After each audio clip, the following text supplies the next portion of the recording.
kurtarsın. Sağ ol dede. Sizi de Allah kurtarsın. Sağ ol dede. Sağ olasın. Allah kurtarsın Azad'ım. Sağ ol Devriş Baba. İnşallah bu sizin için son olur. İnşallah Azad, inşallah. Yolun açık olsun.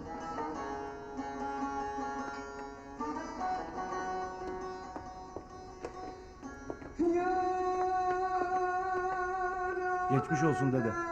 Sağ ol.